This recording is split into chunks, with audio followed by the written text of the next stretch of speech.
A long time ago, well, 2008, when Stoke fans were first starting to dream about the Premier League. Hi, John. It's Pottermouth. And I'm phoning up, John, because of what's going on down Stoke. Sometimes things just work. We've got a new character ringing our answering machine service. Hi, John. Hi, John. Hi, John. He's called Pottermouth. He's brilliant. I absolutely love him. Just little magical moments. We're getting close, aren't we, John? Close to the Prem. It was a bit surreal doing it through the voice of this comedy character. They're wobbling, and we're all nervous. Just kind of fit, didn't it? It was just the way it happened. I wrote something to inspire the squad. This is Pottermouth's battle cry. That was a driving force behind the fans. That is just what Stoke needed. What he did was a massive boost for us as players. It helped us get over the finishing line. Do it for Tranton Gardens. Do it for Malcop. It swept through the city, sent a shiver down my spine. Do it for Pat McGarry and his paper shop. I think if that was now, it would have gone viral. I suppose I was trying to capture something and express something. Do it purely. Please do it. We didn't let him down, we didn't let Stoke-on-Trent down, we didn't let the people down, we actually got promoted. I can't believe it's 10 years ago. It was just the right time and the right place. It was brilliant. Hi, my name's Nick Thorley, and I am Pottermouth. You know I'm going to ask you to do it, don't you? Just because people are going to be listening to this and thinking, well, I'm not sure he's found the right person. Oh, it's definitely me, John. It's definitely Pottermouth. It is easier to do when I'm cross, because I think that's how the voice works best. Hey, John, I'm just phoning up because I'm that fed up and sick to the back teeth about what's going on down Stoke. And we're wobbling, John. We're wobbling. It's definitely you. It's definitely you. Now we know who you are, I'd like to know a little bit about you. Okay, I'm 39. I live in Nottingham, but I grew up in Lower Tean, and I started going to Stoke. The first season I went to Stoke was the 92-93 season. Obviously, that was a championship winning season with Lou Macari. My mum and dad were Stoke fans from long ago, but they'd stopped going. And through a family friend and through the success in the Autoglass Trophy the previous season, I started getting interested in Stoke. Stoke City have won. They're promoted. They're the champions. I guess my love of football has coincided with a love for radio because I was partially sighted from when I was born, and then my eyesight gradually got worse in my teens, and then I lost any sight that I did have in my 20s. So consuming football and following football has always, for me, involved the radio and football commentary.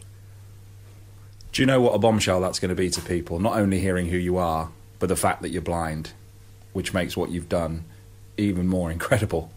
Yeah, it's funny. Like anyone, you kind of adapt to what you experience, I suppose. My parents were always very positive and sort of had the attitude that I wouldn't stop doing anything that I wanted to because of my eyesight. So when I was first diagnosed as being partially sighted, the doctor told my dad that I wouldn't be able to ride a bike, but my dad was a very keen cyclist. So he said he would take responsibility for me cycling and I would cycle. So I suppose that always put in that attitude of, like a can-do attitude. Ready. When did you start calling Radio Stoke and start getting involved with Praise and Grumble? Well, I phoned off and on. So I remember the first time I phoned was like, I don't know, it'd be about 14 or something. And I'd sort of call off and on, but the Pottermouth idea sort of came in that promotion season, 2007, 2008, and we'd played away at Scunthorpe. And we'd won 3-2, but we'd been 2-1 down, I think, quite late on in the game. Hughes on the run. In comes the cross. In with a chance. And Stoke have scored. And it's Lawrence who's got it. Lawrence was there at the far post. And it's Stoke City in front by 3-2. I'd sort of had this idea for a while of doing something slightly satirical. And the thing that always struck me, both listening to like local phone-ins and also national phone-ins, was just these myths can develop and people like look back at previous regimes with rose-tinted glasses, and people that season had already started talking about the Boskamp era as if it was this glorious time of like Stoke winning 4-3 every week. But I remember watching us against Wolves, where we lost 3-0 and lost 3-0 at home to Cardiff and things like that. So I'd already thought about what, like, maybe could do this comedy character who just comes out with that sort of nonsense. But that night at Scunthorpe, I guess people had started texting in, perhaps before the final whistle, I don't know. But I remember you reading out texts of people saying, if we've got any hope of getting out of this division, we should be beating teams like Scunthorpe. And you had to keep saying, no, we Stoke won tonight. It was 3-2. And I thought, this could be quite fun. And because the answer phone, you'd started doing the 24/7 answer phone, so it kind of provided the opportunity to do something like that. But that was the night where I thought, I'm going to have to do something because it's too good an opportunity to miss. Hi, John. It's Pottermouth here. Pottermouth. And I'm just ringing because I'm that sick and fed up with what's going on at Stoke. I mean, what happened on Tuesday night? We should be winning at Glanford Park. I mean, I know we won, but... I've got to talk to you about the voice. Where did that come from? I don't know, really. I suppose that, like, when I was younger, I remember my dad having Old Grandad Pigott records. I do. For some years now, Old Grandad Pigott had this horrible-looking lump growing on the side of his neck. And for a time as a teenager, I thought it'd be really cool if I could talk like Grandad Pigott, which seems slightly strange now. That's Pottermouth for now. Tra! We've got a new character. We like him. He's brilliant. Pottermouth, you can ring again. Where did you get the inspiration from for some of the things you talked about when you phoned that answer phone? Because to say some of it was off the wall would be an understatement. He's grumbling about them as a grumbling. And now you've got me grumbling about the grumblers, grumbling about those as grumbled in the first place. I'm thinking about the Johan Boskamp suits and the Peter Coates coats and things like that. I'm sick of hearing this week about £3 million the club's losing. The only thing I can think they can do at the moment in the club shop is sell Peter Coates coats. I'd buy a Coates coat if it's out my club. The 24/7 thing produced like Pottermouth and Painter Coats. Greetings from Painter Coat. We're going up, we're going up, we're going up, up, up. And singing toddlers. Let's go, Martin, go, Martin. And suddenly it was this thing of like this, you just don't get that in football phone-ins, this kind of surreal feature where these bizarre people would phone up. That man who used to just phone up and just chant Dennis Smith's like Red and White Army just over and over again. People have given up making serious points on 24/7. That is what it's there for. People are abusing it, but we say just let them continue. Great entertainment. I think that season, as much as any other, there was like this real sense of community, I think, around that show. You look forward to Friday night to see what these regular characters have got to say. Obviously, it was a very insightful football phone-in, but it was also a bit like a sitcom. A quick word to Pottermouth. Absolutely brilliant, but whatever you do, don't give your identity away. It'd be like Spartacus. What did you think of the reaction that it got? Oh yeah, I loved it. It was really exciting. And I had a group of friends. It was really good fun, like emailing them and playing them the bits and letting them be in on the joke. And my mum and dad as well. So it didn't tell many people, but my mum and dad and my sister, it was their reaction as well as like your reaction. Peter Coates, put me down for half a dozen. It's freezing, isn't it? Marking Bentley. Peter Coates. I love that. Occasionally someone would text or mention it. And then even more, like when occasionally people would reference it on Praise and Grumble on a Saturday and things like that. So that was really exciting. It was funny. I can't wait for Christmas when they start putting these coats up for sale. Get Pottermouth on, says Simo in Cheadle. If you're playing Pottermouth on Friday night, could you play late on, please? Because I won't pick you up till at 6:30 on the motorway. Here's a chance. Songu's been put in for Wednesday. He's got a chance to put the ball in the net, and he does. Stoke gave it away. I'm Pete Smith, and I'm a Stoke City reporter for The Sentinel. And from almost scoring at one end, Stoke have conceded at the other. I've been watching the club since I was about 6, and coming into that spring, we really sensed that this was the chance that, against all expectations, Stoke were going to finally make it into the Premier League. Then they had that terrible run. That isn't how the script was meant to go for Stoke. Do you remember they lost to Palace on a Monday night? Yeah. Crystal Palace lead at Stoke. Scott Sinclair crossed for Tom Soares to nod it in. The rollercoaster of emotions at that time. They will, they won't they? You just thought, after all this, it's going to end up nothing and we're going to have another 23 years of misery. We heard Pottermouth on Praise and Grumble, and it just captured everything. It was very Stokey. You couldn't have anything like that for any other club. it swept through the city. If you've just joined us, this is BBC Radio Stoke with a story of 39-year-old Nick Thorley from Lower Tean, the man we all came to know as Pottermouth. The battle cry itself, when did you get the idea for that? I can't actually remember exactly, but we'd had that wobble towards the end of the season. And the idea of being able to write something like rallying calls, or I quite like that whole, I did drama when I was at school, did like performing arts. So there's that whole thing of trying to capture something and express something. It was a bit surreal because it's like doing it through the voice of this comedy character. But yeah, just kind of thought I'd give it a go. If you're talking about just trying to lift everyone, then just have a listen to this. This is the second part of tonight's Praise and Grumble 24/7, and I tell you, it's Pottermouth at his best. And the stuff that was in it? Well, I suppose it's like a mixture of things that I've always associated with Stoke-on-Trent, so all those iconic names and places, but then there's all the names of people that, like, my mum and dad would mention, like Pat McGarry, who used to own this paper shop in Tean. I grew up in Tean, and just that reference to Pat McGarry's paper shop sent a shiver down my spine, because that's what we all grew up with, that nostalgia. And you also made some lovely references to the regular callers. Yeah, Ian and Scholar Green and Andy the dumper truck driver, they were part of my experience of that promotion season. They were a character in the story, in the narrative as well. Ready. Hi, John. It's Pottermouth. And I'm phoning up, John, because of what's going on down Stoke. The ones that really made people laugh, though, I think, are the do it for Limekiln Bank and do it for the Mere Tunnel. Yeah, well, that's funny, because, like, so the Mere Tunnel, for me, is like living where we did. That was the way into Stoke. We're getting close, aren't we, John? Close to the Prem, but they're wobbling. They're wobbling. Limekiln Bank is funny, because I've no idea where that is. I just heard it on a Grandad Pigott record. And we're all nervous. Players seem nervous as well. I couldn't tell you where that is, or what it is. We're all quivering wrecks and we don't know what to do. Where is it? It's just outside Hanley. Is it big traffic lights at the bottom? Yeah, that's it. Oh, I might know it then, yeah. Well, I've done all I can, John. I wrote something to inspire the squad. When you support your team, you're kind of celebrating everything to do with your association with the club. It's sort of everything that goes with that. Pass it on to Pulis and get him play this for the squad. It's kind of celebrating who you are and where you're from. Put it on a tape, put some music behind it or something. What did you think of the music that we chose? Yeah, it just fit into it. It was just perfect, just the way it happened.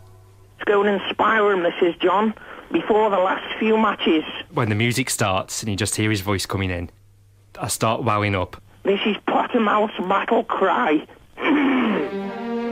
This is a call to the men who wear the red and white. A heartfelt battle cry as you enter the crucial fight. A final inspiration to lead you into war. A chance to remind you of what you're fighting for. Because as you reach for the Premiership, as you sweat blood and tears, you carry us all on your backs, all our hopes and fears. So do it for the Potteries, do it for all of us. Do it for Josiah Wedgwood and for a PMT bus. Do it for Nigel Johnson. Do it for Sir Stan. Do it for Singing Toddlers and for my old Nan. Do it for Trenton Gardens. Do it for Mal Cop. Do it for Pat McGarry and his paper shop. Do it for Wright's Pies. Do it for Oatcakes. Take us to the Prem, whatever it takes. Do it for the blokes that call each other Duck. Do it for Andy in his dumper truck. Do it for the man who shouts, no! Do it for Limekiln Bank. Do it for Nick Hancock. Do it for Sam Plank. Do it for the Bootham End and its deafening sound. Do it for Danny Smith and the old Victoria ground. Do it for Alan Hudson. Do it for Gordon Banks. Do it for the glory and our eternal thanks. Do it for the Mere Tunnel, for Slash, sweet child of mine. Do it for Royal Dalton. Do it for the old mines. Do it for going up Hanley Duck. Do it for Mark Steen, for Waddo, for Richie and Ian in Scholar Green.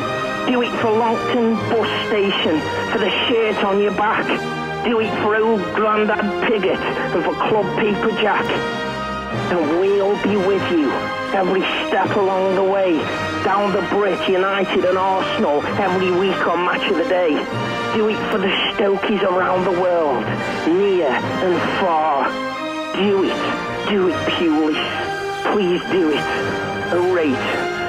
Draw. Ian in Scholar Green, you've finally made it. That's amazing.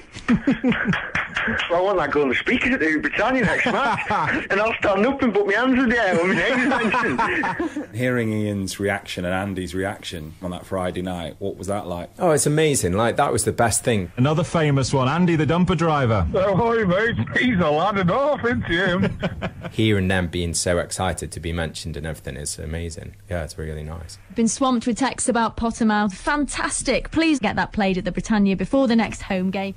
Being blind, how did you remember all the lyrics to all the things and recall them off? Yeah, so I have a screen reader on my computer which speaks out, like, you know, with a slightly metallic computerized voice. It kind of speaks out what you are writing. So I typed it out on my laptop and then I listened to it. So I just put half a line of the poem on a line of the laptop so I could just arrow it down and it would just read a few words out at a time. And I practiced a lot, so it was a bit more of a prompt than anything, but I just did it over and over again. I must have like been on the phone to that answer phone for like 40 minutes, like, and you nearly get to the end and then mess it up and have to start again.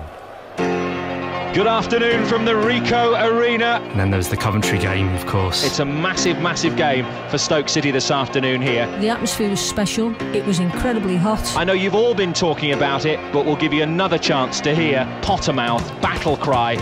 Being a fan and being there, it lifted the mood, and I think it was just what we needed at that time. Ricardo Fuller's out on the right-hand side. It started as a tough one. In the end, I think we went 1-0 down. Towards the edge of the box here, Ricardo Fuller. But that battle cry, I remember that, and that kind of boots us on as well. Fuller, he's round his man. Surely a penalty. He's won a penalty. Helps us to give probably 20% more. Ricardo Fuller steps up to it, and it's in the back of the net. And Stoke are level at the Ricoh. And I think that probably every fan remembers Liam Lawrence taking his shirt off. Drops to Lawrence. Lawrence on the edge of the box. Puts the ball into the empty net. Stoke take the lead. Well, he's going to get booked for taking his shirt off. I think it was a landmark effort in Stoke's history. I think it changed the mood, it lifted the mood. I thought it was brilliant. Is this the 3 points which will drive the Potters back into the automatic promotion places? That whole event was lifted by that battle cry. My name's Angela Smith and I'm chair of Stoke City Supporters Council. I think what he did showed his loyalty as a fan. It showed what everybody thought of Stoke City, and he managed to put it in words so that everybody knew what our football club, our great football club, meant to this city, and what getting promoted and everything that goes with watching Stoke City meant to everybody. It basically brought us all together. This is what we're about. 15 for the season for Ricardo Fuller. For a player, if you don't know what Stoke is about, that battle cry tells you what it means to Stoke, to the fans, the pride that you need to have, and that actually instill the pride in you just by listening to it. We needed a kind of boost, a kind of moral boost, and that battle cry shout from Pottermouth gave us that impetus to move on from and to kick on from that, and that's what it did for us. Griffin picks up the ball and surges over the halfway line. Well, I remember it very well. I remember Pottermouth almost galvanising and pulling the whole city together. Andy Griffin's at his best when he's surging forward like that with the ball at his feet. Every time you turn the radio on, you would hear that battle cry, and I think at first, you were thinking, well, what is this? What is this all about? And then, 10 seconds, 15 seconds into it, the hairs on the back of your neck stood up, and it really, really got a hold of you, and it was very much a battle cry, and dare I say that it helped us get over the finishing line. Well into the second half now, hearing from Nick Thorley of Lower Teen, a.k.a. Pottermouth, the man behind the battle cry that led Stoke City to the Premier League. I think if that was now, it would have gone viral. If social media was what it is now, I think it would have gone absolutely everywhere. As it was, it did very well on YouTube and very well on Listen Again on Radio Stoke, and people were going absolutely mad for it. What was it like in the aftermath, hearing the reaction, not only locally but nationally? It was very bizarre. So there's a bit of you that's kind of pinching yourself, and you're reading comment after comment of people like saying what their favourite reference was. And I remember reading someone writing about Longton bus station and saying how it makes his heart pang when he thinks about it because he was always there with his dad on a Saturday morning or something. And it's just amazing that you've kind of been able to make those connections and people are responding in that way. And then, yeah, it was crackers when it was on, like when 5 Live played it a few times and Midlands Today. Championship side Stoke City, who are getting ready for this weekend's crucial home game against Bristol City, have been given a boost by a mysterious fan. A call to arms has come from a mystery local poet calling himself Pottermouth. Who is Pottermouth? I mean, people love the fact that it was a mystery. I remember speaking to my dad on the phone, and they'd been for a walk with some people, and they said, oh, we know who it is. He's an old chap. He comes to Checkley Cricket Club. He's a poet. You can tell it's him by his voice. And they kept going on about it being the Trent Vale poet. That's right. As if he's going to ring up every week talking about Johan Boskamp's suits. Why doesn't Pottermouth want us to know who he is? Probably he's a very shy man and he doesn't want any publicity. And Pick of the Week on Radio 4. Yeah. And it's funny because it kind of hit people in different ways. So at the time, I was married and my mother-in-law was driving back from Devon that weekend. And I remember her like bursting in on the Sunday night, and she said, I've just heard you on Pick of the Week. And that was the bit where because when you're playing it to people who either aren't from Stoke or aren't into football, they're sort of impressed. But for her, when it was played on Radio 4, it was like, oh yeah, this is quite impressive. The atmosphere in the city is unbelievable, isn't it? The minute I'm working with a load of Scousers, and every day I've been playing on Pottermouth. The guy is an absolute legend. Mate, I can't wait till tomorrow. All to play for here at the Britannia Stadium then, Stoke City and Bristol City, and we are about to introduce Pottermouth. What was it like when you heard it played at the stadium before the Bristol City game? It's almost like you can't take things in. Now, we first played this on Praise and Grumble last Friday, and in the 8 days that have followed, we've had an unprecedented, mind-blowing response. Ladies and gentlemen, give it up for the battle cry from Pottermouth! So I wasn't even there that night because I was a youth worker for a church in those days, and I couldn't go because it was an evening kickoff and there weren't trains running late enough to be able to get back. So I was listening to it at home. And some friends came round who were kind of into football, but not majorly, and they just popped in, but it just happened to be at that time when you were introducing it. So I was like, oh, listen to this. And they were like, oh my gosh, that's you. And it's so, it's just utterly bizarre. Do it, Pewley. Please do it. Great.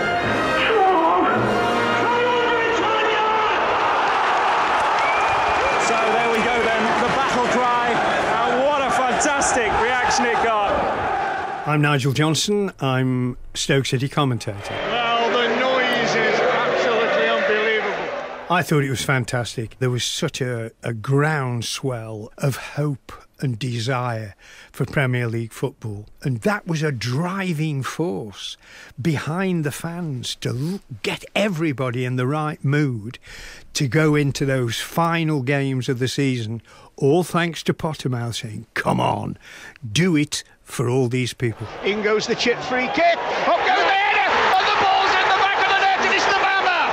It is the Mama that puts Stoke City in the lead here in the 14th minute. I am Mama DCDB, former Stoke City player. I was in team in 2008 when we get promoted to the Premier League. That's a great header, one by Sidibe, and a great 1-2 with Ricardo Fuller. Mama Sidibe's away, can he make it two? Sidibe scores, and Stoke are 2 up. Premier League, here we come, think the fans. It's Stoke 2, Bristol City 0.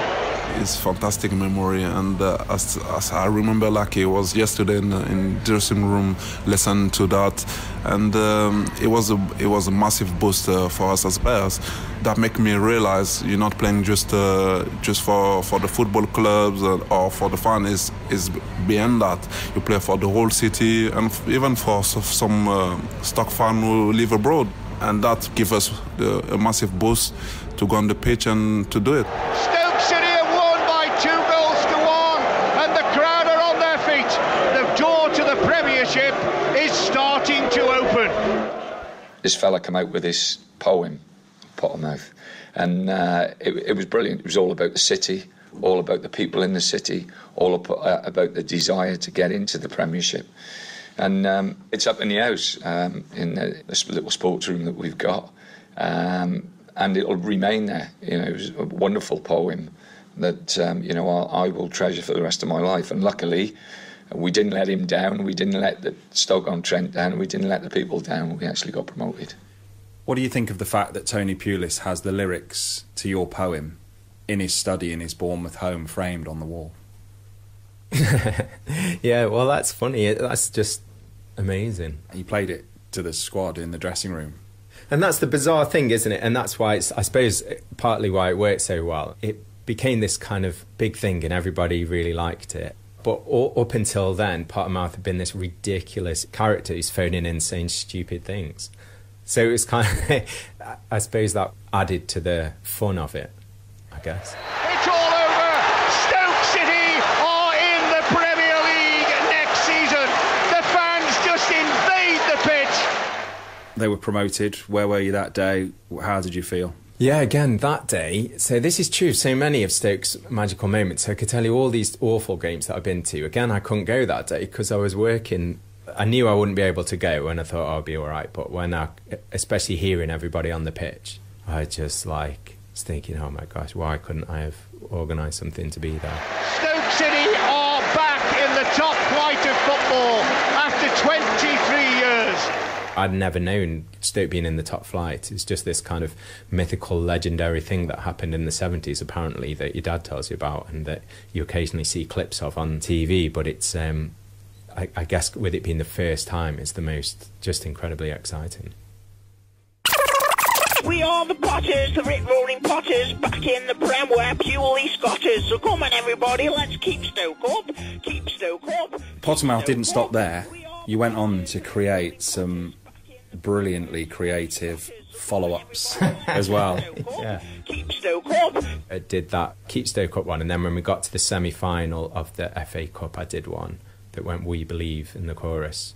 And with them I spent ages and ages. Purely take us to football heaven. Win the FA Cup 2011. We believe. It was great, I really enjoyed it, but I suppose there was still this bit of nothing's quite going to match that first battle cry, because it was just kind of came out of nowhere and was just the right time and the right place. When people ask you, and the people that know must ask you, to do another one, what do you say? It's funny, really, because there's this part of me would like to. So people have asked, but my life, I do a different job now and I've got children and just I haven't got hours and hours to waste on doing silly voices, and I just think it was, I can't believe it's 10 years ago since the battle cry, putting something together that captured people's imagination and everything. But I'm kind of happy to enjoy the fact that it worked then rather than trying to recreate it now. So I don't lie in bed missing Pottermouth, really. It was of its time, an era that will be remembered for all the right reasons. It was so much fun, and it was just being in the right place at the right time. It's crazy, but what he did is just fantastic. It was the unity, the whole of the club and their city coming together for a shared experience, and he captured it perfectly.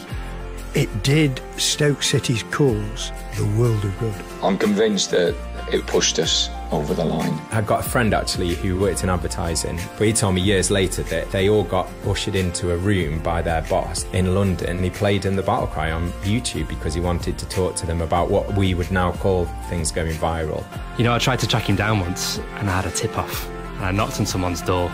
Goodness knows who he was. But he wasn't in anyway. I think he's a great bloke. He's heart and soul in Stoke City. And I think he's a very proud man who decided that the time was right for the character to retire. It was good and it was hilarious and I really enjoyed it. They were good days. For me, I think all I can say on behalf of myself and probably all those players that I played with in that team, thank you. Hi John, it's Pottermouth and I'm just phoning up, John, say thank you very much, nice programme. Only 10 years too late, John, but never mind. I've had Scorsese on the phone who says he wants to make a biopic. And I said, I'll do it as long as they get Keira Knightley play me or Gladys from Heidi High. Anyway, go on, Stoke. Tra, John, tra.